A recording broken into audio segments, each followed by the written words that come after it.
English నేర్చుకోవడం అనర్గళంగా మాట్లాడడం మీ కల వెంటనే కాల్ చేసి క్లాసెస్కి రిజిస్టర్ అవ్వండి. Hi viewers, India's largest digital media network Suman టీవీకి స్వాగతం. ప్రస్తుతం మనతో ఉన్నారండి Kinnera welfare society founder and motivational speaker Nagachandrika అమ్మ. అమ్మ, మామూలుగా హ్యాపీనెస్ అంటేనే ఒక చాలా సంతోషం అండ్ లగ్జరీ.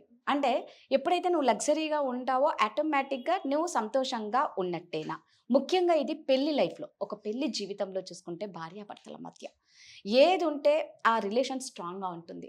హ్యాపీనెస్ ఉండాలన్నా, లగ్జరీ లైఫా? చాలా మంచి ప్రశ్న కాదా ఇది. ఎందుకంటే ఇప్పుడు జరుగుతున్న ట్రెండ్‌లో అంత ఇదే జరుగుతుంది.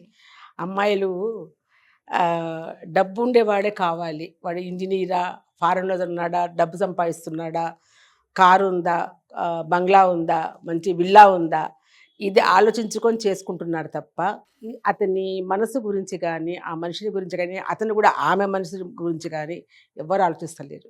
ఏముంది అని అనుకునే పోతున్నారు.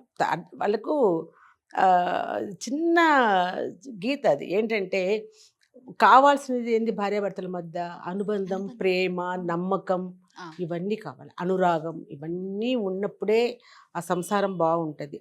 అది డబ్బు లేకపోయినా సరే. డబ్బు లేనోళ్ళు ఎంతమంది సంతోషంగా లేరా? చాలా ఉంటారు. డబ్బు అనేది స్టార్ట్ కావాలి, మేము లగ్జరీగా బతకాలన్నప్పుడు చిచ్చు స్టార్ట్ అవుతుంది అక్కడ. ఎందుకంటే డబ్బు సంపాదించాలన్న ఎవరికి ఉంటుందో వాళ్ళు అన్నిటి మీద శ్రద్ధ తగ్గిపోతుంది. ఫస్ట్ డబ్బు మీద, మెయిన్ డబ్బు గురించి ఆలోచిస్తాడు తప్ప నేను ఏం సుఖపడుతున్నాను, నా వాళ్ళని ఏం సుఖపెడుతున్నాను, వాళ్ళతో ఎంతసేపు టైం గడుపుతున్నాను అదే ఆలోచన రాదు. ఎంత సంపాదించాను, ఎంత పొగట్టుకుంటున్నాను, దీనికి ఇంకా రెట్టింపు సంపాదించాలంటే ఏం చేయాలని నేను ఉరుగులు పరుగులు. దానివల్ల అతని ఆరోగ్యము పాడవుతుంది, ఆమె ఆరోగ్యము పాడవుతుంది. ఉండాల్సిన విధంగా ఉండలేరు. ఏదైనా కూడా లైఫ్లో అన్నీ పోతాయి. కానీ దానికంటే ఇప్పుడు ఇస్తున్న విలువ ఏంటంటే డబ్బు కావాలి అంతే. డబ్బు సంపాదించాలి. భార్యకు ఒక కారు, ఆయనకు ఒక కారు, విల్లాలు ఉండాలి, పెద్ద పెద్ద అపార్ట్మెంట్స్లో ఉండాలి, అన్ని పిల్లలకు కూడా ఉండాలి. పిల్లలకి ఇంకా ఏం సంపాదించి ఇవ్వాలి? పిల్లలకు డబ్బు సంపాదించి ఇస్తావా, జ్ఞానాన్ని సంపాదించిస్తావా? వాళ్ళ జ్ఞానాన్ని ఇచ్చినావనుకో, వాళ్ళ జీవితం అంతా హ్యాపీగా సంతోషంగా బతుకుతారు. తరతరాలు బాగుంటారు. వాళ్ళు చూసి నేర్చుకుంటారు. అది బాయ్. ఇక్కడ ఎంతసేపు నువ్వు డబ్బు పిల్లలకు కూడా అదే పరుగులు జీవితము. భార్యతో ఎంతసేపు గడుపుతావు నువ్వు? ఉండాల్సిన విధంగా భోజనం ఎంత మంచిగా నిదానంగా చేస్తున్నావు? గబ్బ తినేసేసి తిని పరిగెత్తుతాము రోడ్డు మీదకి. ఏమి నీకు అది వంట పడుతుందా నీకు? నువ్వు ఉండాల్సిన విధంగా ఉంటున్నావా? అన్ని విధాలల్లో కూడాను భార్యతో గడపాల్సిన టైం గడుపుతున్నావా? ఆమెతో మనశ్శాంతిగా మాట్లాడుతున్నావా? ఇష్టంగా మాట్లాడుతున్నావా? ఎంత టైం పిల్లలకి ఇస్తున్నావు, నువ్వు తల్లిదండ్రులకి ఇస్తున్నావు? అన్నీ పోతాయి నువ్వు డబ్బు కావాలనుకున్నప్పుడు. డబ్బు కావాలి అని ఒక స్టెప్ నువ్వు ఆలోచించినావు అనుకో, అయిపోతాయి. డబ్బంతా సంపాదించిన తర్వాత అప్పుడు ఉందాంలే అనుకున్నావు అనుకో, నీ ఆరోగ్యం పోయి ఉంటుంది. ఈ టెన్షను, మనిషికి టెన్షన్స్తోనే రోగాలన్నీ వచ్చేది. ఎప్పుడు నువ్వు టెన్షన్ పరిగెత్తుతావో డబ్బు కోసము, నువ్వు తినే ఆహారము కావచ్చు, నిద్రపోయే టైం కావచ్చు, నీ టైం అంతా నిద్రలో కూడా నీకు ఆ డబ్బు మీదనే ఉంటుంది. ఎవడెట్లా మోసం చేస్తాడో, ఒకళ్ళు డబ్బు బాగా సంపాదించినా ఆ డబ్బు ఎవడు కొట్టేస్తాడో, ఎవడికి ఇవ్వాలనో, ఎవడెట్లా చేస్తాడో ఇదే ఉంటుంది తప్ప మనశ్శాంతిగా ఉంటాడు అతను? చెప్పు. ఇంకా ఎవరిని ఎట్లా చేయాలా, వాళ్ళని ఎట్లా పడగొట్టాలా, వీడిని ఎట్లా మీదకి వెళ్ళాలా, ఎంత సంపాదించాలా, ఇది ఇంకా ఇదే కోట్లు ఆ కోట్లు కోటు కూడా లేకుండా పోతాడు లాస్ట్కి, ఏం లేకుండా. అదే ఇప్పుడు ట్రెండ్ అంతా అట్లాగే నడుస్తుంది కదా. భార్యాభర్తల అనుబంధం ఎక్కడ ఉంది చెప్పు? ఇక విధి లేని పరిస్థితిలో భార్య కానీ భర్త కానీ అక్కడ జరిగేటువంటి దానికి లొంగిపోయి ఏమి మాట్లాడలేక, బయట పడలేక, రోడ్డు మీదకి రాలేక దాన్ని ఒక అలవాటుగా చేసుకొని బతుకుతారు. నిరాశగా ఏదో బతుకుతున్నాం మనం అని బతికే అంతే. ఎందుకంటే అట్లా భార్యను అట్లాంటి భార్యలు అనే వాళ్ళు తక్కువే ఉంటారు, కానీ మగవాళ్ళే ఎక్కువ డబ్బు సంపాదన పరిగెత్తేది.